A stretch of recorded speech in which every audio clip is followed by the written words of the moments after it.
y'all, but that shit was short-lived. What's that you said? Whisper so hard to hear. Turn this bitch up, you'll hear me loud and clear. King shit, these hoes cannot take what I give. Yeah. What's going on, y'all? It is your boy King Jay, and we are here today for Royal Voices episode 8. What? Yeah. Yes, y'all. We are here for episode 8 of Royal Voices. This will be the final episode of season 1. Bitch, clap it up.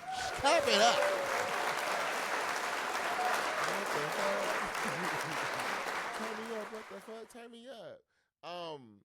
Yes, Royal Voices podcast, episode 8. This is wild. Royal Voices is the official podcast of Kingdom, which is the creative hub for music, art, and fashion, where we uplift creatives in a variety of ways through resources, support, networking events, and a ton of other motherfucking things. Y'all, it's crazy being on episode 8. I decided this is gonna be the end of episode of season 1 because I feel like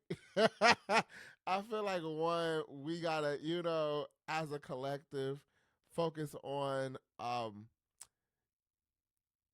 lot of things getting done. I'm dressed up today, as you can see. I got events to attend, but I came today because we standing on business. We got business to stand on, and I think the podcast is a lovely space, but I think it's about that time to really up the ante in this motherfucker. And I can do so when I have the chance to actually prepare and prep and get things together. So we will be returning in January with the next episode. For those who may be upset. However, I might have a little thing up my sleeve, so make sure y'all stay tuned and get into that. Okay. And even with the pause of the podcast for a little bit, we still will have, other things that Kingdom gonna get into. Like I said before, this is a creative house, meaning we focus on a lot of different things. We do a lot of different things. So that does incorporate events. We got some things in the work, up and coming. We gonna have a conference called Kingdom Icon Conference. Yeah. I'm excited for that. We also gonna have some music being released relatively soon.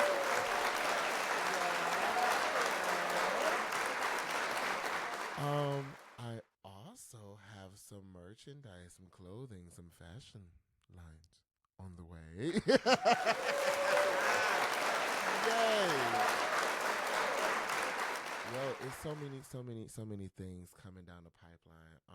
I want to start having some people behind Kingdom as well.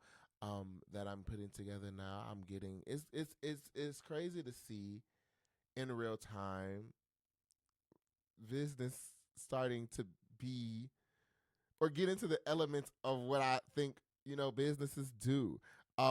It's like when you're in college, right? And you start doing your it's one thing preparing for college. It's one thing, packing up to go to college. But when you actually get on campus, you like, damn, I'm really in this motherfucker. I'm really in this hoe. Then you start taking classes, and you like, damn, I'm really a college student. That's how I feel with this business space right now. It's like, I'm really in this motherfucker. Like, I'm very excited. Yeah. I think you get so caught up in the planning, in the brainstorming, in the strategy of everything that when you start getting actively involved and you're starting to actively do what it is you've been working on for so long, it's a odd feeling. So I'm excited. So even with this being the final episode of the season, it's going to be a good motherfucking episode. So get your popcorn. You know what I'm saying? Get your headphones together if you're tuning in. Get comfortable on that couch, that bed, that chair you sitting in. Let's get into some motherfucking things, okay? Yeah. Yes, sir. So, first things first. I'm going to address the elephant in the room. I think a podcast episode ago or 2 episodes ago, I removed the political reviews of things going on with the 2024 presidential election. I did so because, like I said before, the commentary, the back and forth I saw it was creating, one was stupid. I'm just gonna be very transparent. It was stupid. It was people arguing with brick walls, and the results of the election showcases how thick that motherfucking wall was. Okay. It was confirmed that Donald Trump has been elected as president elect for the United States of these Americas.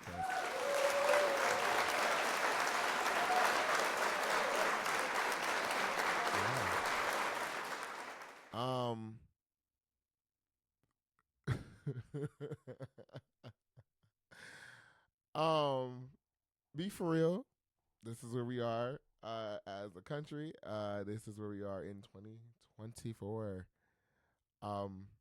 This has been one of the most idiotic, perplexing, discombobulated, inconceivable, bullshit, dragged out ass fucking election I've seen in my motherfucking life.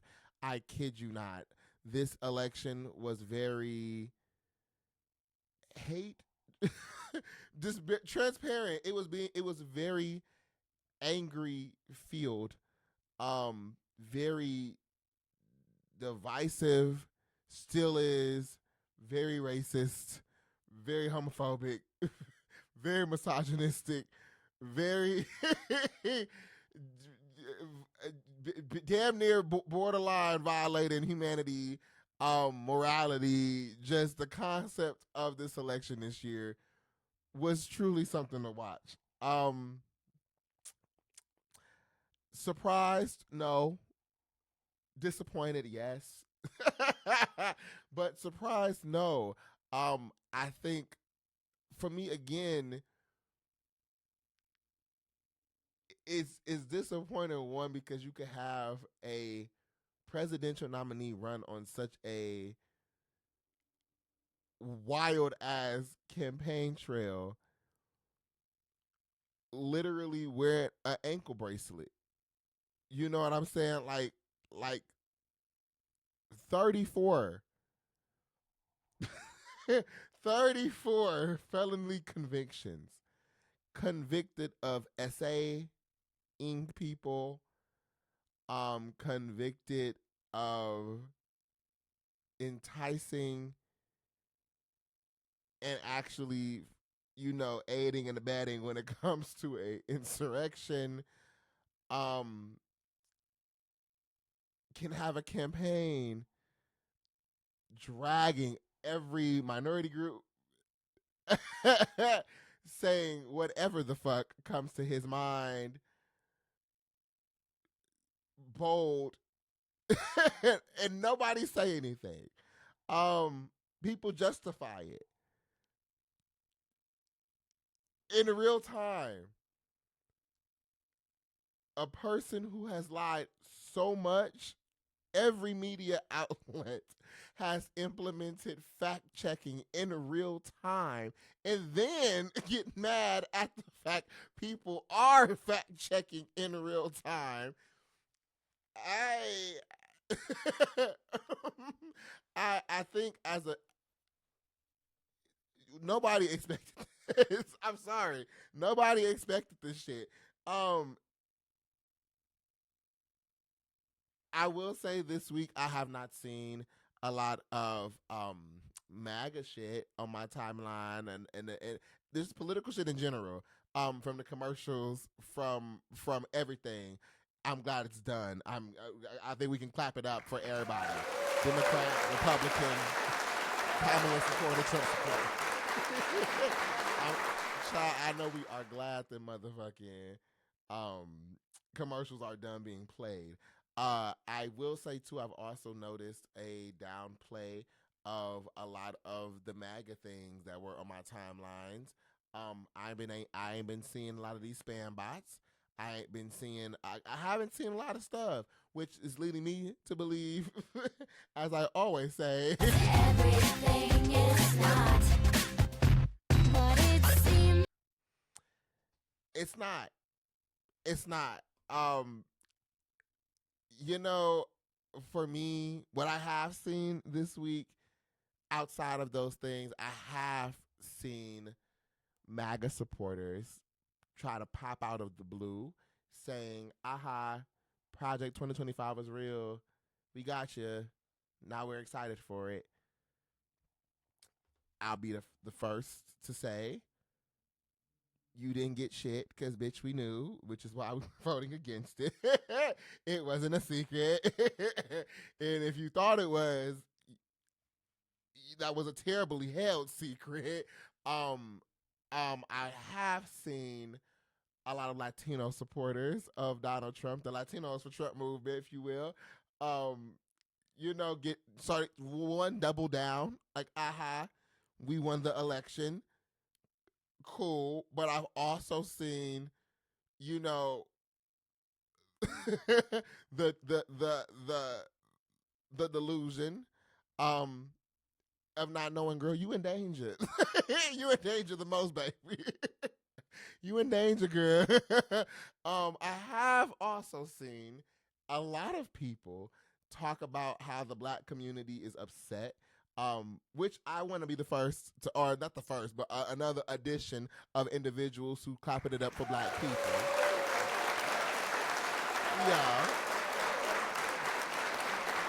Yeah.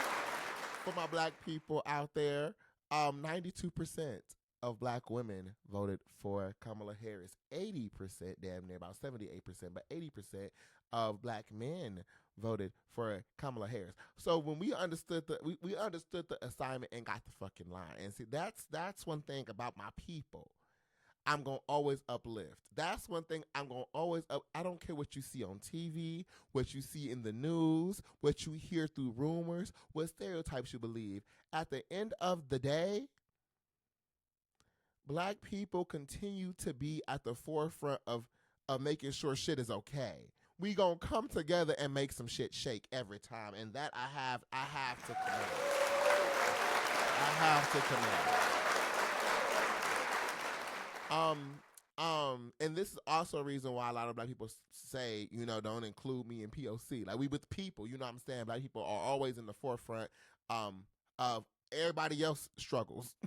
I'm going to be just very transparent. Black people as a collective are always in the forefront of everybody else's struggles, or always helping somebody else fight the oppression, fight against something while we getting our ass beat.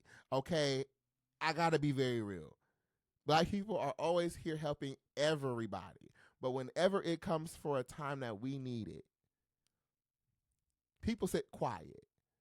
So many people sit quiet, or they'll get behind this performative action, this performative support. I don't give a damn you posted a black square for Black Lives Matter.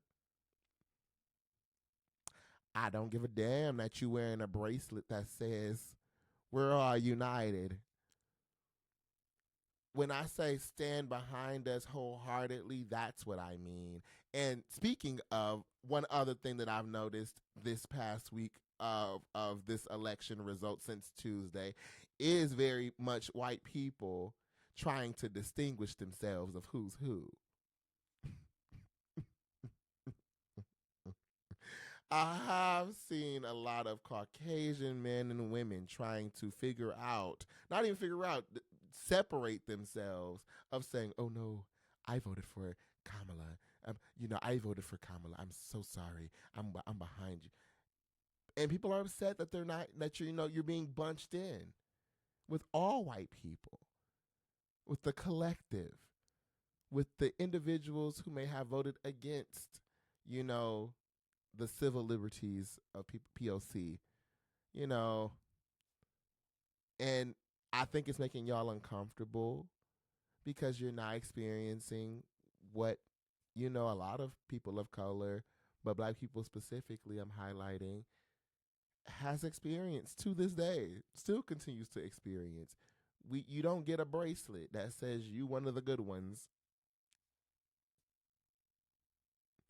So when we say, in the words of Martin Luther King, be judged for the character that you are versus the skin that you have, the content of who you are versus the color of skin you have. This is why we say those things. Okay? So it's truly interesting to watch. And I also want to say to my people of color who voted for Donald Trump.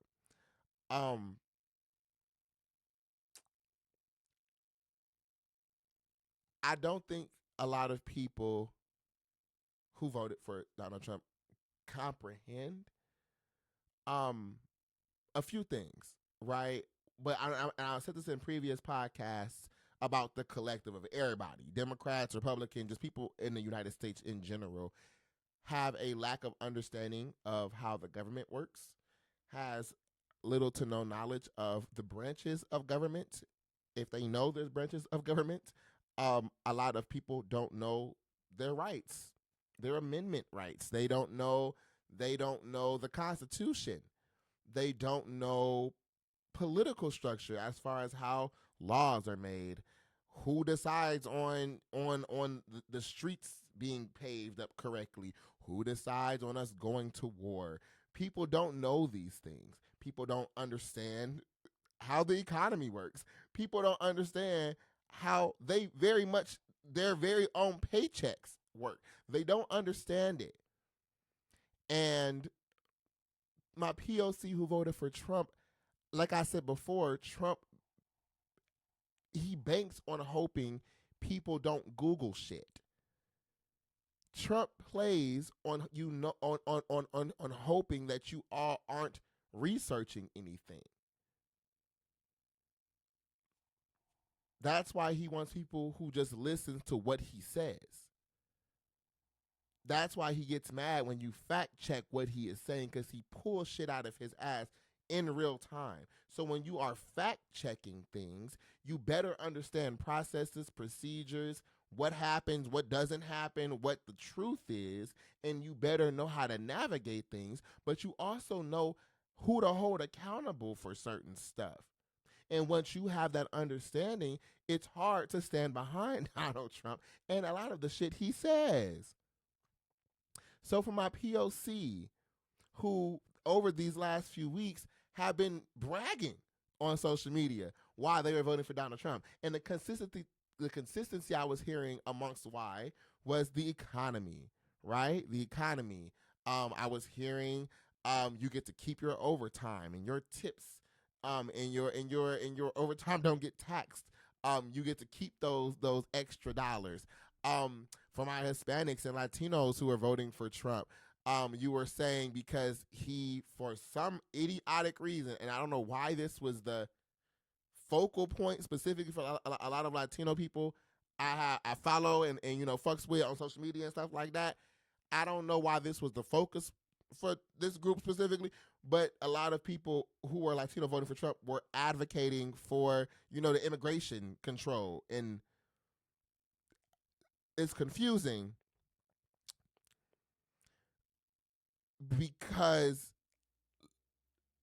Latinos is the target Trump has in the in the forefront.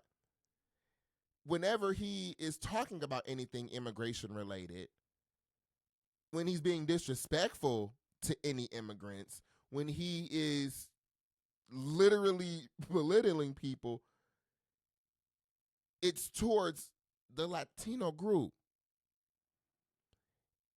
And I saw a video, and I saw a video, but two, I have a friend.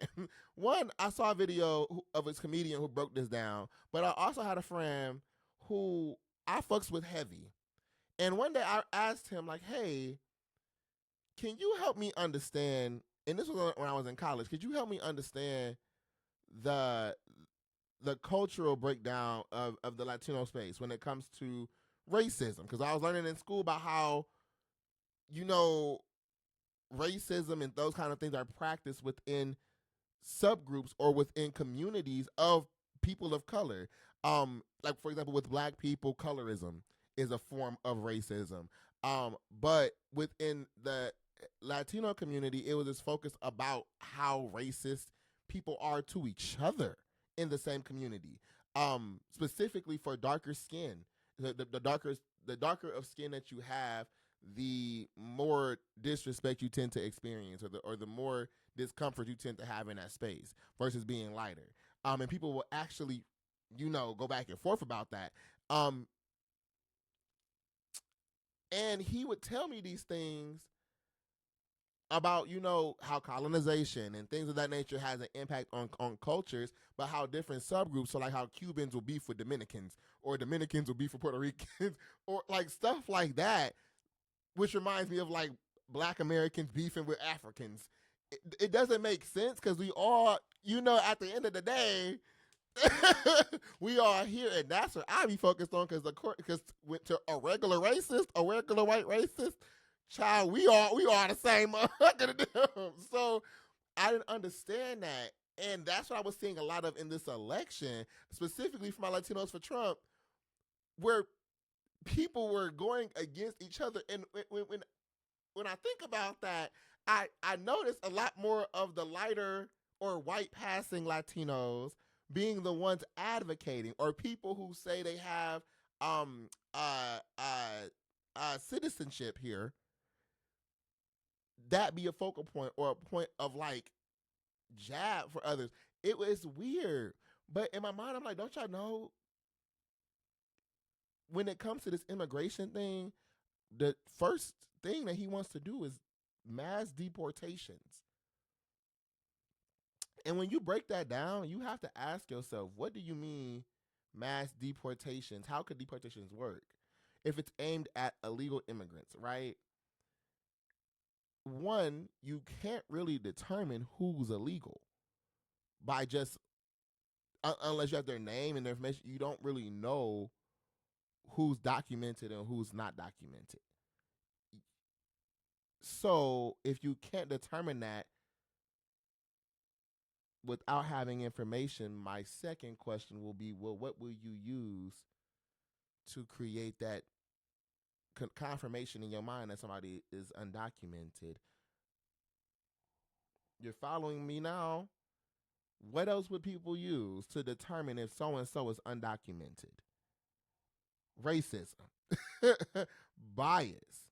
They're going to start looking at people to say, are you speaking with the accent? Do you speak another language? How do you look illegal? People were saying that. How do you look? How the hell you look illegal? So when y'all are trying to practice this in-cultural division, I don't think you understand, girl. Y'all in danger. It's all of y'all. I don't get why people are bragging about voting for somebody who's literally trying to kick you out of the country with no rhyme or reason outside of you being who you are ethnically. It's not going to just be that select group. It's going to be everybody. Duh. Comprehend that. And my people of color, we do this a lot.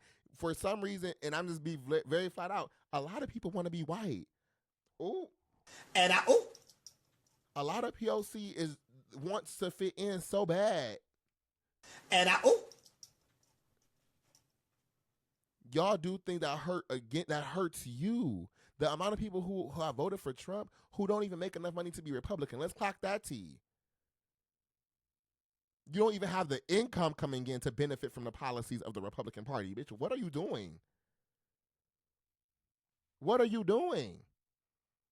The few of y'all that I heard for a damn stimulus check, that one there takes me out when I do hear that. A stimulus check? In the words of my city, broke ass nigga, bum ass nigga, on your ass. Shout out to Milwaukee 415. But when it's like the mindset people have against themselves is what's concerning to me. Fuck the election. Fuck the I'm concerned with the mentality we have about ourselves. For somebody to be on a TV screen, not once, not twice, but multiple times, not just him, all his friends, his whole party is laughing at you in real time. I have never seen somebody who can sit boldly in your face, make fun of where you from, how you look, your culture, your practices, and then you go out and vote for this person. However, in more brighter news, Kamala is advocating and at this point organizing for recounts against Donald Trump. Now, people was a little upset at first because, girl, she bowed out so gracefully. She gave a little speech at Howard. Shout out to all the students at Howard University. Very beautiful speech. But the way it got so quiet after this election was done, people was a little upset. Like, you ain't gonna up and scream and do all the shit Trump did last election. And no, she not, because she has more couth than that. She has some decorum. Okay? But what she is gonna do is do her Googles behind this motherfucking scene. That's what it's giving me. It's interesting because also in conjunction with that, Trump is oddly quiet as well. For him to be such a boastful spirit, such a very, aha, look at me, I proved you wrong, I proved you right kind of motherfucker, you would think you would see him everywhere right now. Aha, that hoe lost. Aha, boo-hoo. Ah, they all mad. Blase, blase. And I'm out of court. Bitch, what's up? Like, you would think he'll be geek gassed right now. Right? But he quiet. It could have something to do with his court hearings that are still going on, which might get thrown out by the DOJ because he's now the sitting president-elect. So, more to come there. But, you know, maybe he's trying to save face for these court proceedings. Maybe. And this is my conspiracy theory, okay? This is my conspiracy theory.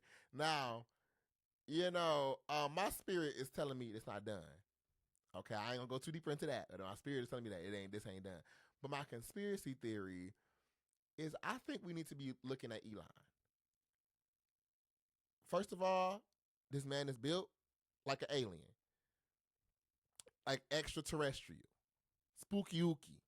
Very, very. Realize that it's a little bit political and it's going to get a little bit spooky ooky. I don't know if I could really roll with it. You know, I might end up slapping the hell out of one of my sisters. I would look at Elon. I'm side-eyeing Elon. Y'all need to understand that's the Lex Luthor of this timeline. For my DC fans, y'all know who Lex Luthor is. You don't know who Lex Luthor is, Google is free. But Lex Luthor is who this man reminds me of. When y'all understand he has government clearance. He has more access than some people who work at the Pentagon. The Pentagon. This man has government contracts. It's also alleged, not even alleged, it was said on the podcast, I forget that man's name, that Elon knew the election results hours before it was done.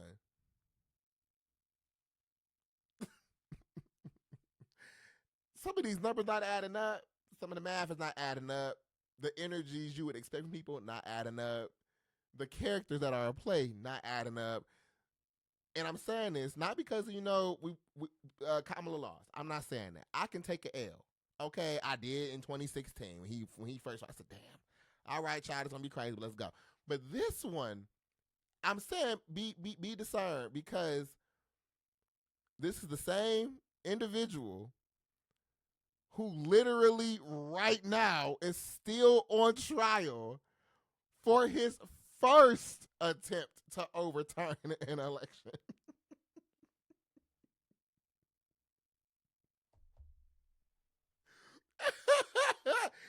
Today, he is still on trial.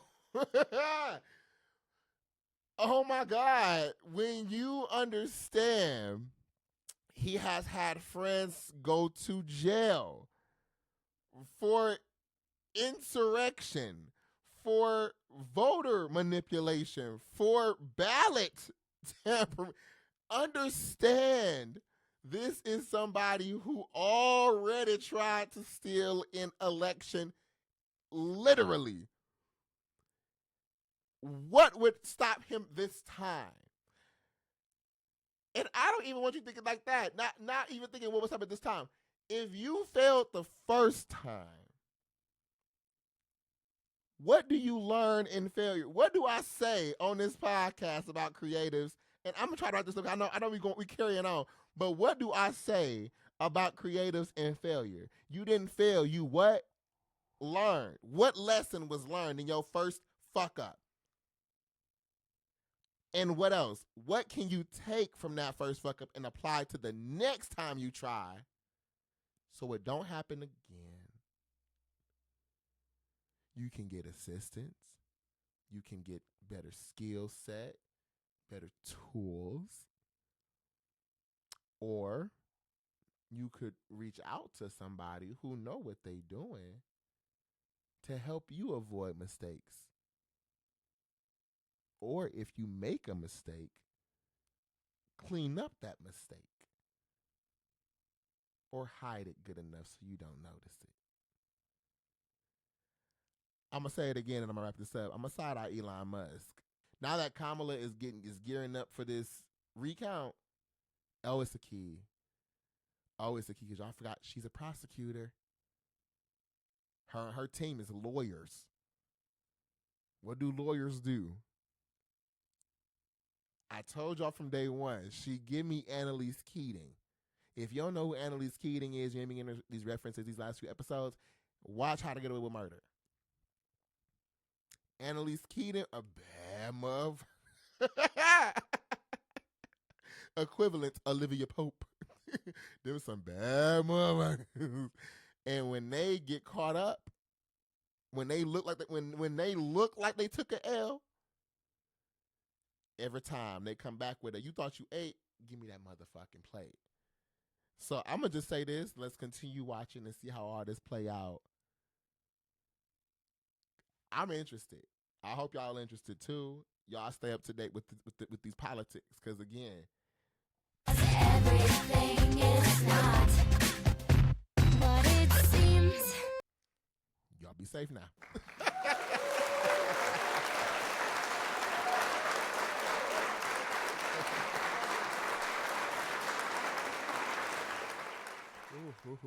Moving on, y'all. So next up on the docket we got is this Diddy update. So as I told y'all before, I will be keeping y'all up to date what's going on with the Diddy case as more information comes in. Nothing dramatic has occurred as of yet. He has been denied bail again. For the fourth time. The fourth time he has been denied, and his gag order request has been denied. The fourth time. Y'all, I said this last time, when the FBI gets involved into some shit, we usually the last ones to hear about it. And I'm saying that because at that point, investigations probably already, obtained enough information to actually have you behind some bars or make an actually compelling case. But to deny 4 times a request of a $50 million bond package or bail package, 4 times you've been denied. 4 times judges have told you no. That they know something. So that's kind of what's been progressing over these last few days, specifically with the denial of the fourth request. But now we also have noticed that his son King Combs will be, taking over his social medias and going ahead and managing that. So clap it up for Sean Combs.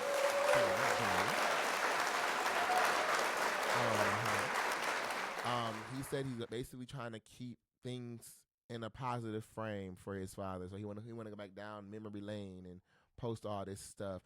Which again, I'll commend. Like I said before, I'm gonna commend people standing behind their family 10 toes, always and forever. Our family members can do some fucked up shit, and they should be held accountable for that shit. And I do believe in certain instances where you gotta say, "Hey, I love you. I love you to hell and back. I love you to heavens and back. I love you to the moon and back. But baby, this is some shit you gotta deal with because it gets to that point at times." But I do commend his family for standing behind him for whatever reason that may be out of. If it's purely out of love, that's the greatest thing. I love to see that. If it's out of accomplishment, I don't know. But I don't think in this situation though, with his takeover of the social medias, I don't think it's going to deter the energy that's surrounding Diddy at this time. Because posting things from memory lane, child, that's the gag. The things people, again, when it comes to these celebrity places and you start seeing people performances or interviews or highlights on TV shows and all this stuff, on the outside it looks one way, but behind those scenes it was another. I understood this a lot when I came out to that Nickelodeon documentary, that Quiet on the Set, and then the truth behind the shows, like all that kind of was going on with Nickelodeon producers and stuff at that time.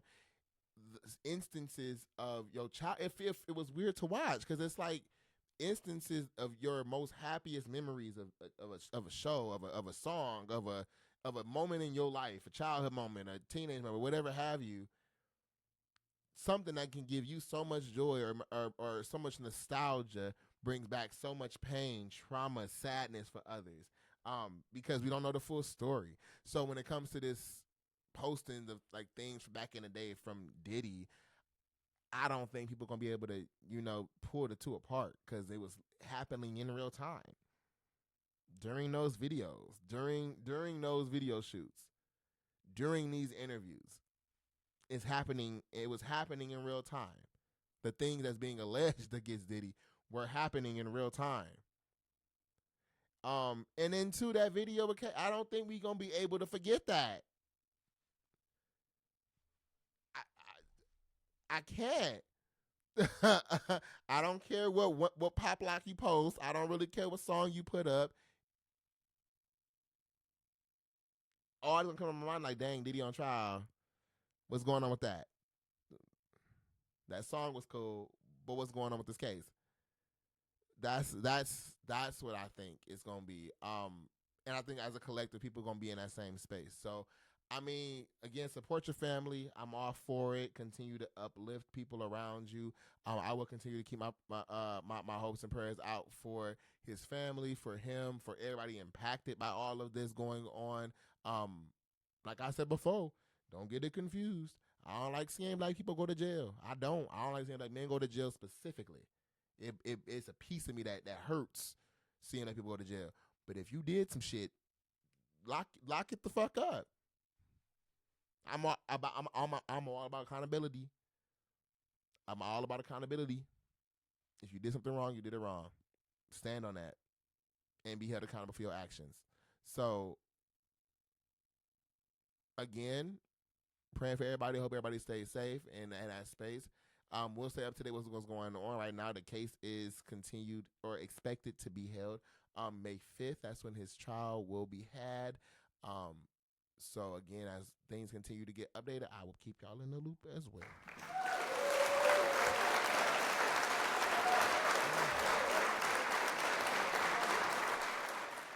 So, next on up is we have the motherfucking Grammys. Now,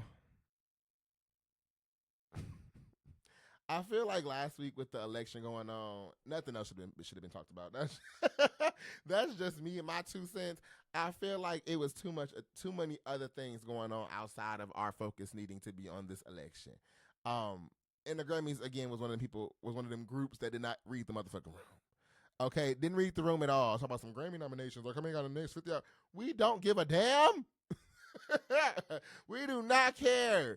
But as the week progressed, I started seeing people I follow like Doechii and Tank and the Bangers, who were notified that they were nominated for Grammys. So I want to clap it up for everybody who was nominated this year.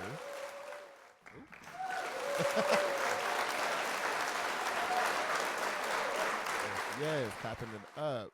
Because again, I think people, it's a cool thing. I'll get my 2 cents about the Grammys in a minute, but I'm happy for those people who are happy for themselves. You know, I love me some Doechii. I love me some Taking a Banger. So happy for them. Congratulations in that capacity. But there, you know, is always people sharing their 2 cents when it comes to these nominations, when it comes to who's included, and most of all, who gets snubbed, child. Now y'all know everybody be clowning every year. I started seeing posts already about Nikki. Nikki don't be getting no nominations, child. She ain't been getting nominations for the last few years. It's a whole fallout with the Grammys and all that kind of stuff, but it never stops her from going on a rant in some capacity about the support the Grammys get, the people who get snubbed, the people who get put on, all that good stuff. So yeah, I start seeing the post already. Y'all be cutting up. Child, it's that's a whole lot.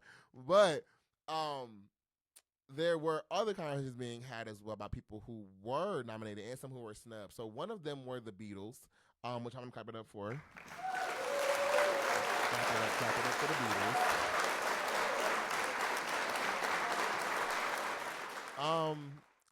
They are in the nomination space for a song they released in 2023. However, the thing with this one is it's with the collaboration of AI. So, you know, they ain't been a group for a minute now. Since like the 70s, 80s. But they used AI for vocals of one of the members and added that to the song, and that has helped them get nominated for Record of the Year. This goes into a conversation I was having a few days ago about technologies in the creative space. I think I'm going to make that a separate discussion in a separate series we're going to be launching soon. But it's an interesting thing talking about, you know, AI in the creative space when it comes to AI in fashion, AI in music, AI in, you know, the culinary space, within digital art, within visual design. Like a lot of these AI conversations are happening right now, and I think it's a fine line to walk because again, within that creative space, it's that. So this is kind of similar when it comes to the conversations around: do you write your music or do you have somebody write it for you? Do you draw or are you using a stencil? You know, things like that. Kind of like the questions or the conversations a lot of creators have amongst themselves when it comes to what they respect in this artistry space or what they, you know, look up to when it comes into this creative environment. But I'll say that for another conversation. But yeah, they're in that mix for a song that they use AI to work with. So shout out to that. People were also in confusion a little bit because Megan did not get a nomination. Megan Thee Stallion did not receive a nomination at all this year. People felt she should have got a nomination for the song Hiss. Which I see both sides. Okay. Now, Hiss was a great record. Okay, Hiss was a very good record. A lot of attention driven behind Hiss. Child, that was the start of the rap beefs of the year. Hiss set it off. It set the tone for the year of the diss raps with big names of artists in this creative space. But no shade. No shade. I'm just saying this. I'm going to say it well. Hiss was a pawn. And I said that in the review. I said that back in, I think, episode 2, 3 of when I originally reviewed the damn song. It was a tactic. And when it comes to this female rap space, for some reason, every tactic is being used against Nicki Minaj. I don't know why she is the focal of attention when it comes to the measurement of success of other artists. everybody when they're talking about any other artist, Megan, Lotto, Doja Cat, Coi Leray, Saweetie, Cash Doll, all these people, when all these other rappers get mentioned, Cardi B, when all the rappers get mentioned, the first thing they get compared to is Nicki Minaj, or at some way, shape, or form, a comparison to Nicki Minaj comes up. And I said this in the first few episodes of the podcast, she don't need to be the benchmark of success. You can be more successful than Nicki Minaj. You can be less successful than Nicki Minaj, but she should not be your measurement of success. I don't think anybody should be. I think as creatives, you should aim and aspire to, you should have people that you not necessarily idolize, but people that you look up to, people that you inspire or are inspired by, people that you can feel a measurement of aspiration towards. You know what I mean? But when you are measuring how successful you are to another person, that's like me sitting here as a music artist comparing myself to NLE Chopper. We two different people. That's like me comparing I'm not successful because YNW Melly done did this. I'm not successful, or I am successful because Kendrick Lamar did this and I didn't do that, or I did this and he didn't do that. Be successful in your own lane, in your own right, but your level of success is not measured to the next motherfucker, okay? And it should not be the focal point of your of everything that you do. When you put out an album, when you put out a project, how you approach your music, stuff like that. Like, I get healthy competition and being fueled by, competitive nature. But when you are doing things on the time of other people, or you responding in ways because of other people in the mix, I don't like that. Now, Megan did address this a little bit in her second installment of Megan. And in that one, she was basically saying she moved on her own time, not nobody else's. Which, again, I respect wholeheartedly. Continue doing that. But it's like, sometimes it's not you making these decisions to do those things, but people around you. Your labels. Your team, your camp, people that you rocking with, will start fueling this whole thing that you got to be on this all the time. And that's what it be giving. And no shade, that's what Hiss was giving me. Like, Hiss was a good song because it was a good song. Not because it made him reference to Nicki Minaj, not because it was a good song. That's the point I want people to understand. But everything else outside of that, the labels, the people, the fans, they support the messy shit. And when the messy shit is what's getting you in a conversation, when the messy shit is what's getting you in a room, when the messy shit is what's getting you attention, once that messy shit die down, so does all the attention you receive. And I would rather be giving Megan her flowers because she's a talented artist. Same with a lot of these other girls. I would like to give them their flowers because they're talented artists. Flo Milli, Lotto, all them, they're talented people. Not because they went up against Nicki Minaj, not because they outsold Nicki Minaj, not because they had a show, because they're talented, period. That's what I would rather focus on. That's what I would love us to focus on as a group. The talent. And Hiss was that. It was a talented song. It was a great song, but the attention it was receiving, the push it was receiving behind it was because of the messy shit. When you look up that song, the highlight of the song is, these hoes don't be mad at Megan, these hoes mad at Megan's Law. That one line overshadowed the whole fucking song and the visuals. That was a great record. But the messy shit is what's getting the attention. And that's why I don't think it was put in that Grammys category, because no shade, it had the attention, but it was so focused in the messy shit. That's what pushed the song. That's what gave that song attention. And I said that in the previous podcast reacting to it. If it wasn't a song dissing people, if it wasn't a song that garnered the attention of, oh, she dissed Nicki Minaj, nobody would have said anything.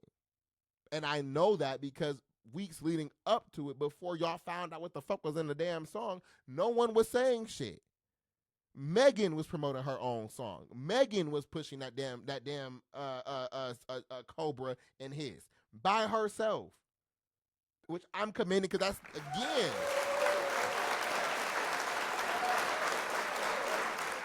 Megan was doing that work. Megan, she was doing that work. But once it got to the news, oh, she dissed Nicki. Oh, here come Complex Music. Here come Rock Nation. Here come all these blogs and all these number one. Girl, shut the fuck up. But that's why I see why it may not have been featured in the Grammy list up for nominations. But I can also see why it should be in the nominations because that song hit. The song was good. The visuals was fire. It was a great track. And it set a cultural tone for the year. And that's where I feel it has its biggest shine. Just like with Kendrick Lamar and his run against Drake, the cultural impact was what the people felt. You get what I'm saying? The people who like rap, the people who fuck with black culture, the people who in the music space of hip hop, that was what was getting attention. You feel me? The people was behind it. That's why I say when it comes to these labels, when it comes to these teams, I'll be in opposition to them because they don't let them just be artists and be great in their skill and be great in their craft. It be filled with the messy shit. So again, nomination list is out for other areas of the Grammys. Personally, I probably won't watch the Grammys this year. No shade. I ain't watched the last 2-3 seasons of the Grammys. No shade. The Grammys itself at this point, and again, I'm not gonna shit on people who got Grammys or people who aspire to have a Grammy. It's a great congratulations. Okay, congratulations.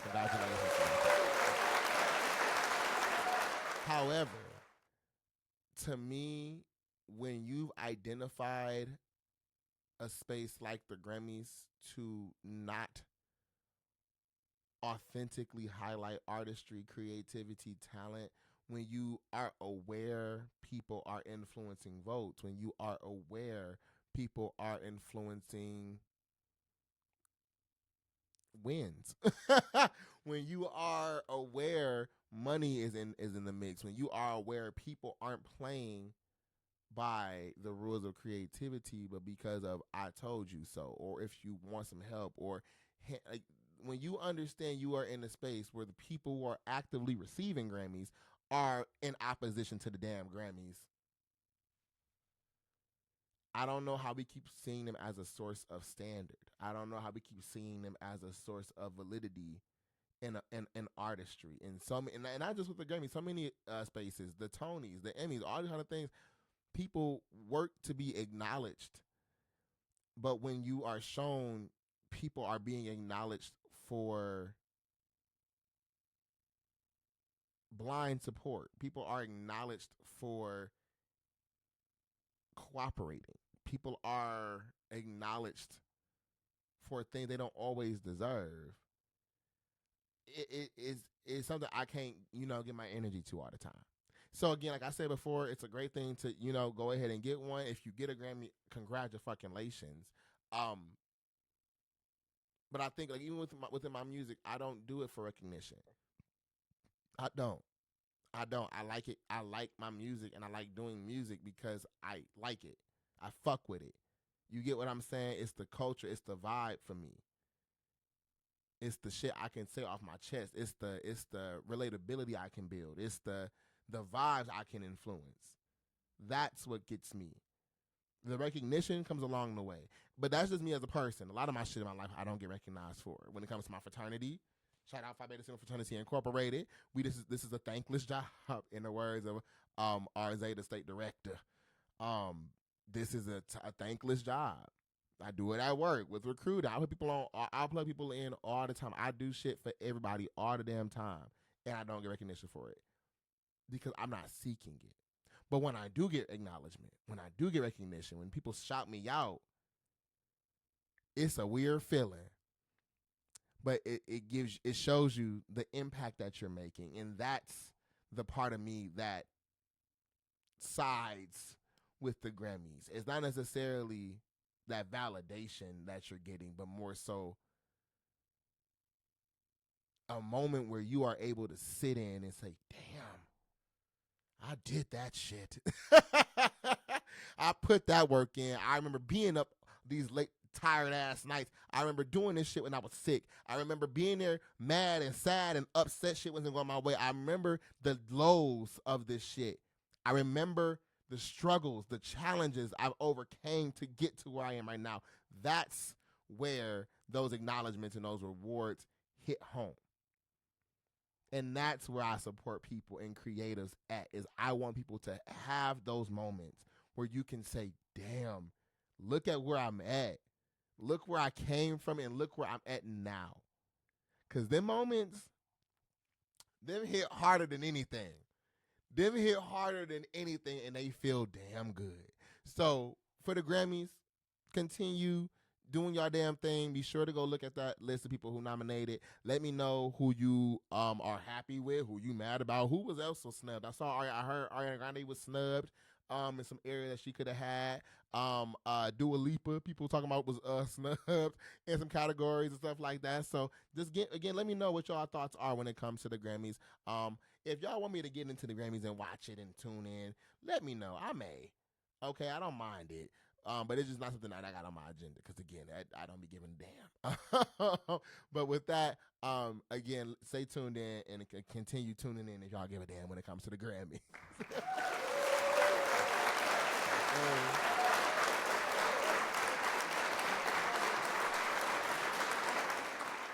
So, real quick, this is going to be a real quick one, too. It was announced that Nicki Minaj is announcing PF2, the hiatus.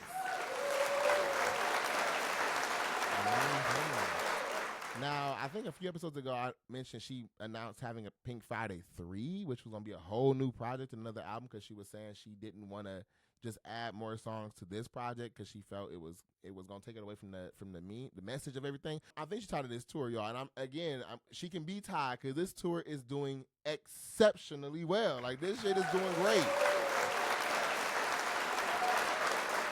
Doing motherfucking good. So when if she say she tired, y'all, the PF2 hiatus, it makes motherfucking sense because she a mother now. And, I know her child been with her and all that kind of stuff along this journey, but y'all, that's a lot. City to city to city. And some shows, she been in some cities 3-4 times at this point.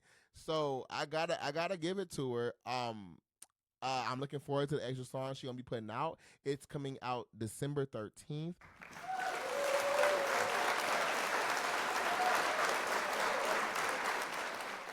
So, speaking of, like I said before, people not reading the room last week. For our last story, I want to get into Plies, y'all. Now, I love me some Plies. My energy for Plies grew when I was in high school, and he had these snippets he would be posting on Vine and stuff like that, and then on Instagram and stuff like that too over time. He would have these little videos like Sweet Pussy Friday, Sweet Pussy Saturday. So many things that Plies done do. Over the years, he's been sharing his opinions on a lot of things. Very intelligent man, very thoughtful, very, considerate of the spaces he's in and occupying, the platform he has, the access to things he has. But like I said last week, he didn't read the room. Because the day after, I think, of the election announcements, he decided to go ahead and sue Glorilla, Cardi B, Megan Thee Stallion, and Soulja Boy.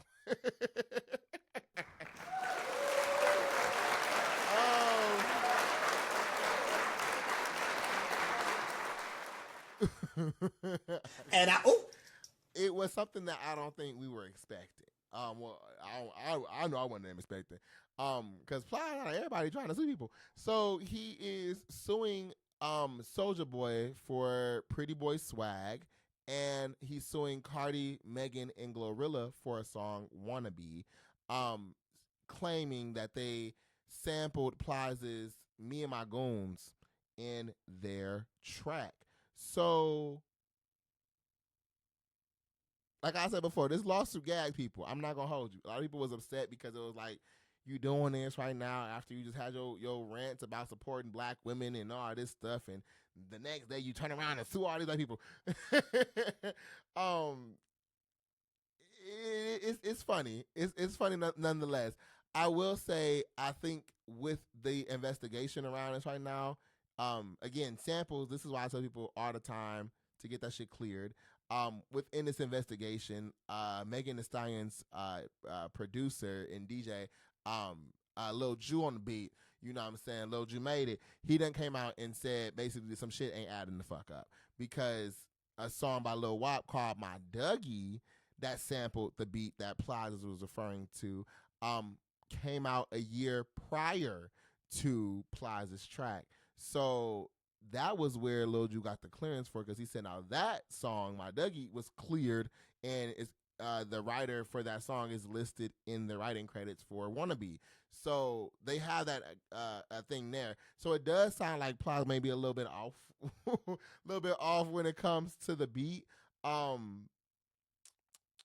But this is why I tell my creators to go ahead and be thorough in their crafts, especially when you're sampling art, when you're sampling other people's voices or beats or sounds and stuff like that. Be thorough in getting that clearance. Even if you think it's just a song that you and your friends gonna have, or you and your people gonna have, make sure you get that clearance, because you never know. You post that shit on social media, you post that shit on TikTok, you post that shit on YouTube or something like that. It could blow up, and now you sitting in this legal battle, this legal pursuit. You got to find all these funds and all this other shit and backtrack now because people are reaching out to you about a sample that you did not clear. But also fact check. Google is free. So you can kind of trace these things out more easier today. And as an individual, as just a person at your house, you can track these things a lot more easier without the help of needing third parties to do so. But just make sure you're doing your due diligence, because again, people will try to use your stuff, and you got to be, sometimes you got to pull a receipt on the motherfucker. Okay? Somebody will say you stole them lyrics. Hold up now. No, I didn't. Check. Here you go. What's going on? You saw that beat? No, I didn't. Here it is. You stand with me. No, I didn't. I don't even know who the fuck you is. You know, those things happen. Like I said before, and it's been another topic in our future conversations when it comes to like idea creation. Ideas are just energy. So if you use your ideas, you use that energy. If you have an idea and you don't use it, you do risk losing that idea and somebody else absorbing that energy and doing what your idea was. Commonalities of this happen all the time. I got so many songs that I've never even put out. Okay? Songs I've never even put out, that when I'm playing songs that do get put out today by other artists and people like that, I'll hear a bar or a line that I wrote 4 or 5 years ago, 2 years ago. And I'm like, where the hell did this come from? Or to have a similar phrase in something that I had, or a similar cadence in something that I did. And I'm like, where is this coming from? So understand, your energy does transfer. And if you got ideas and you're not using them, chop, other people are being opened up to those ideas as well. So for my creatives, check your stuff. Make sure your shit is thoroughly checked. Plies, leave these ladies alone. Soulja Boy, again, I will leave him alone too, because if you wake up Big Soulja, if you wake up Big Draco, he ain't going back to bed. So I'll say up today with what's going on with this case, and if it continues to go how it's going. But right now it's looking like there's some news that has come up about the discrepancy of what Plies is talking about. So we'll stay tuned in and see what else is developed along the way.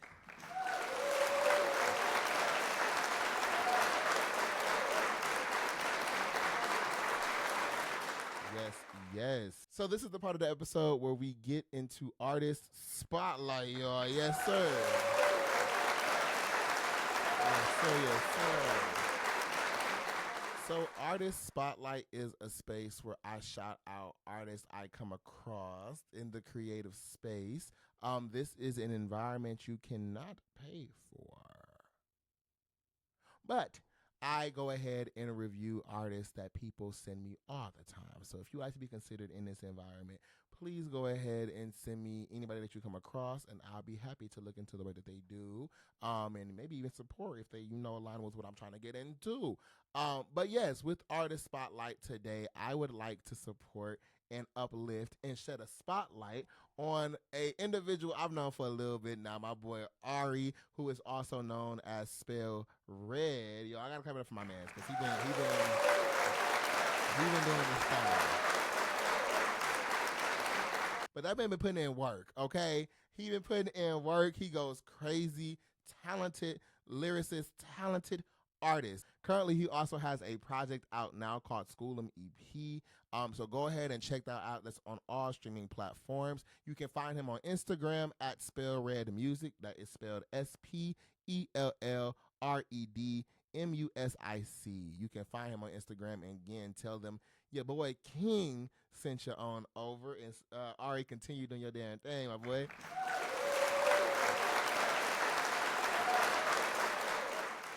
Also, last but certainly not least, your boy King Jay is also a musician, also known as Papi Frio and Jay the Don. We get into motherfucking things over here. I put out my first project titled It's Only Right. You can go ahead and find that on all platforms, as well as my latest single, Loud and Clear, that you can also find on streaming platforms. If you like to stay up to date with what's going on with the kid and everything else coming down the pipeline, make sure y'all follow me on Instagram at _JAYTHEDON_. The link tree in my bio will have access to everything else I get involved in. Now, y'all, I want to thank y'all so much for tuning in with me this season of Royal Voices podcast. Well, like I said before, that feeling of everything you've been planning, putting work in, time, energy, effort, thinking out, thinking through, happening in real time is so crazy. I'm so grateful to be in this space.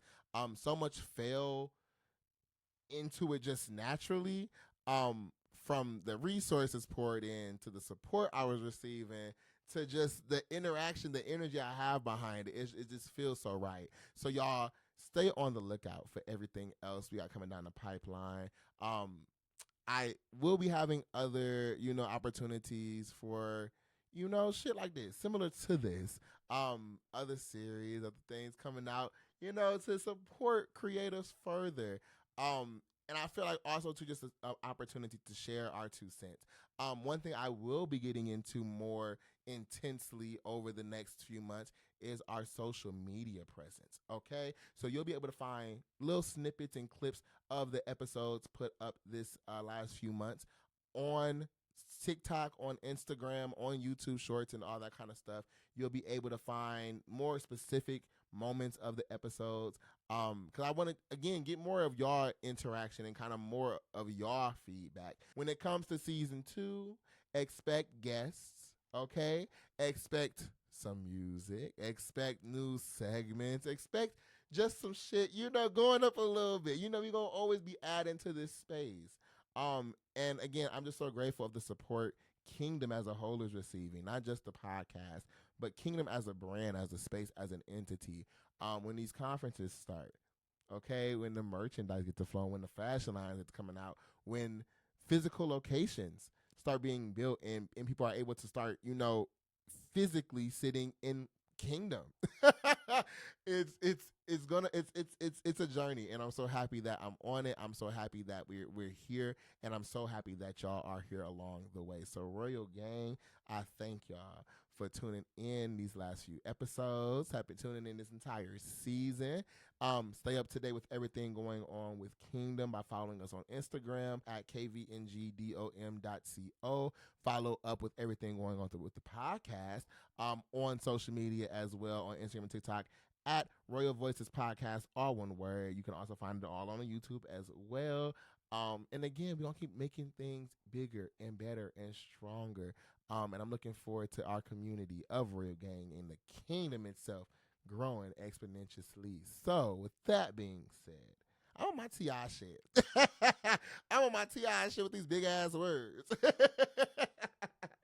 With that being said, thank you all for tuning in this episode of Royal Voices. Thank you for tuning in this season. And until next time, remember, y'all, we reign forever. Y'all have a good one.